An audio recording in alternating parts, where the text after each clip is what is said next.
Back in May, we claimed that the Moza R9 Direct Drive wheelbase and GS steering wheel were premium products that could compete with the big guns of the sim racing hardware industry. There were a few caveats however, with the most important being the need for cheaper wheel rim options. This request extended to the Moza ecosystem in general. The lower cost of the new entry-level Direct Drive R9 base simply wasn't matched by the premium peripherals. A few months later however, our prayers were answered. Moza launched a brand new wheel rim, the CS, and a brand new set of pedals, the SR-Ps, both of which act as entry-level budget options within the Moza ecosystem. So first of all, thank you Moza, thank you for listening to us and managing to somehow miraculously create exactly what we asked for within 2 weeks. In all seriousness, we do want to thank Moza for sending us both the CS wheel and the SR-P pedals for review, and with that comes our usual disclaimer, and that is that despite being sent these products, every thought and opinion in this video is our own, and you can read our full review policy in the description below. So then, how do these entry-level Moza peripherals stack up, and do they indeed give Moza and their ecosystem a seat at the king and queen's table?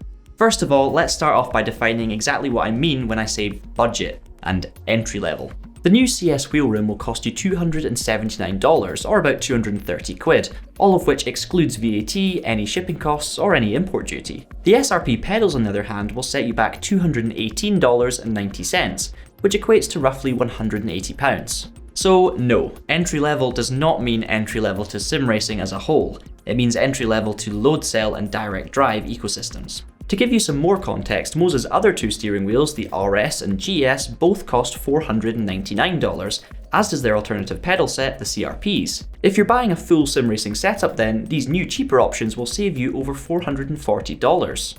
You're probably wondering where the compromises lie to justify this price difference, so first of all, let's take a look at this CS racing wheel. Compared to the GS wheel we tested previously, you don't have as much forged carbon fibre involved. The main plate material is aluminium alloy, and the rim is coated with microfiber leather rather than Alcantara. You get less overall buttons and dials to work with, less LED RGB goodness, no additional clutch paddles, and a more stripped back, simplified look. In my opinion, that is pretty much where the compromises stop. The wheel itself feels heavy to hold and well built. You get Moza's fantastic quick release system to mount it to the base, and once it's seated you can comfortably rest your fingers on the back of the rim thanks to the indentations on either side. There are 6 standard buttons that feel identical to those on the GS, the same buttons that Rich described as the best he has ever felt on a steering wheel. Just have a listen to this. I'm living the dream right now. You also have 2 clickable dials or knobs, each with 20 different segments, and 2 small clickable joysticks as well. These all feel fantastic. Clearly there's been no quality compromise here. Most of the buttons are labelled too, and I like this touch. It makes it easier to decide how you're going to assign your commands, and it's easier to remember. These buttons will be more than enough for your basic racing game needs, but serious sim racers may want to use an additional button box for specific scenarios. The customizable RGB rev strip remains from other Moza products, and this can be adjusted through the fantastic Moza Pithouse software. One of the issues with the GS wheel was the paddle shifters. They were a bit too loud and the actuation was too heavy. The paddles on this wheel are very similar on the face of it, albeit without the extra clutch paddles. Whilst forged carbon fibre has been swapped for aviation grade aluminium alloy throughout most of the construction, the carbon paddles have remained. Moza have clearly done some subtle tweaking, and I can now say that these paddles are amongst the best on the market. They are slightly quieter, still giving that satisfying click without being as overwhelming. The magnet isn't quite as strong either, meaning the forces required for actuation are ideal. I would still say the volume's a little bit loud if you're racing in a shared space, but for the user with headphones on, it's ideal. The spacing between the paddle and rim is perfect for someone with my size of hands, but maybe a little big for someone with smaller hands. Size is something I haven't really touched on yet. I wouldn't describe it as a compromise compared to the other steering wheel options, and that is because, annoyingly, they all suffer from the same problem. Moza have clearly committed to a larger size of wheel rim for all of their products, with the RS and CS both spanning 13 inches, and the Formula style GS wheels width measuring in at a lofty 30 centimeters. For me, it's just a bit too big. Sure, for some people this will be the ideal size of wheel, but for me and everyone else here at Traxion Towers, we all agree that it could do with being just a little tiny bit smaller. There are advantages to having a big wheel rim. It's ideal for the likes of drifting and rallying, and arguably could provide more pronounced feedback. A bit like how you'll feel more movement sitting at the back of the bus than you would sitting at the front. Of course, it comes down to personal preference, but for me, the extra size just makes things ache a little bit more and makes the session a little bit more tiring the further you get into it. Maybe I just need to go to the gym a bit more.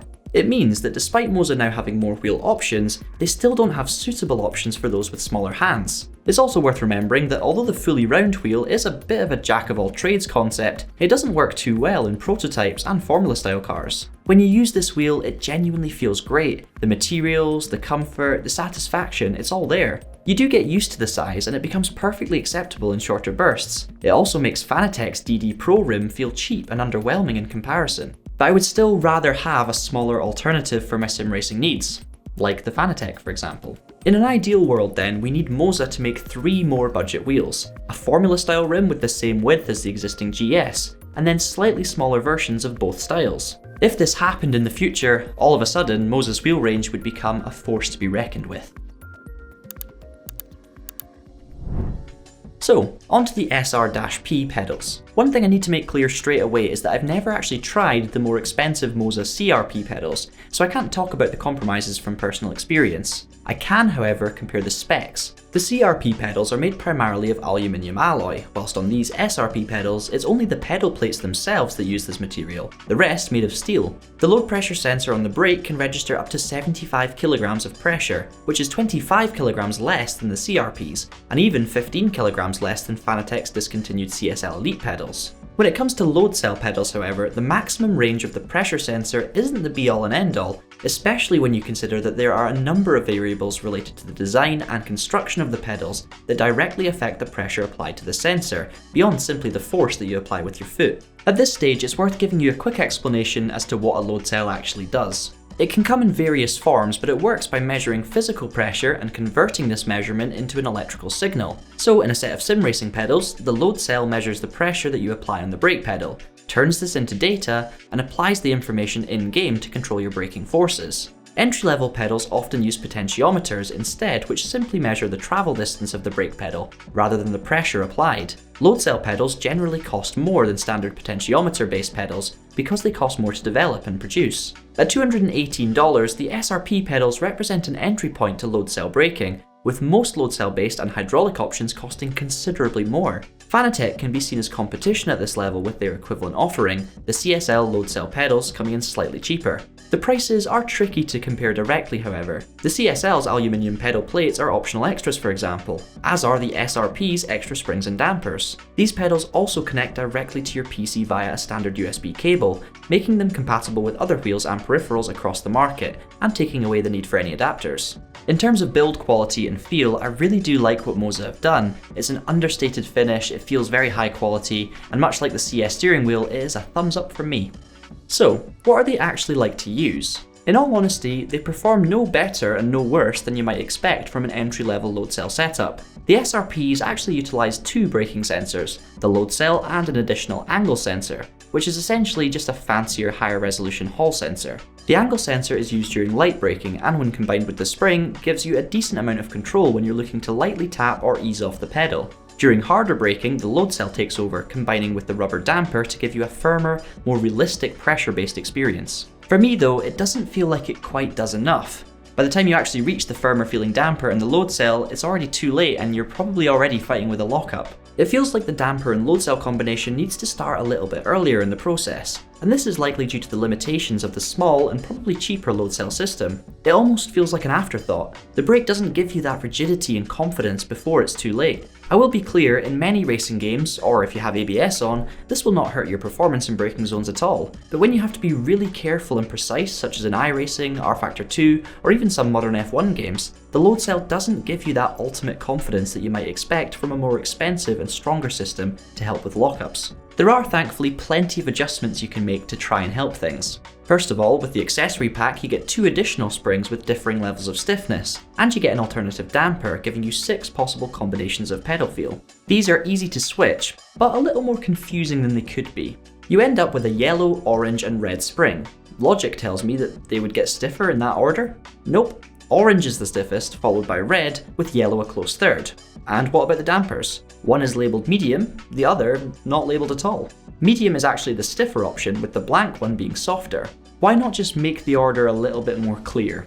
For me, the orange spring with the medium damper, aka the firmest possible combination, worked best. But although this did feel much nicer than most potentiometer based pedals, it still wasn't giving me quite as much control under heavy pressure as I would like. Let's not get bogged down though, there are plenty of positives as well. The pedals were extremely easy to mount to our TrackRacer TR8 rig with zero faff and the relevant screws included. The positional adjustability is fantastic too, with pedal spacing and surface height changes taking little time. Moza even state that for hardcore users, the pedals themselves can be detached and mounted onto alternative brackets, or even reversed. The adjustability within the software works well too. It's easy to use, allowing you to change your braking curve to match your driving style. You can set it so that it's linear throughout, or you can make it exponentially grow the received pressure as the applied pressure grows, or vice versa.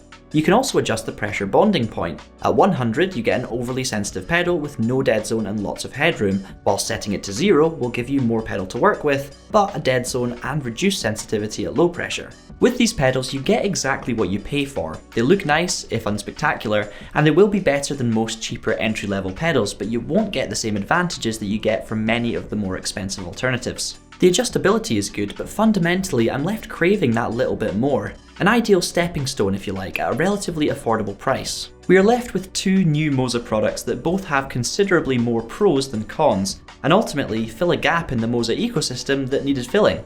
Is there more work to do? Absolutely. At least with having more alternative wheel rim options that tick different boxes, especially in the size department. The pedals facilitate a completely reasonable upgrade path as they are. These SR-Ps will do the job for most of you, and there is a pricier premium alternative for those taking the next step.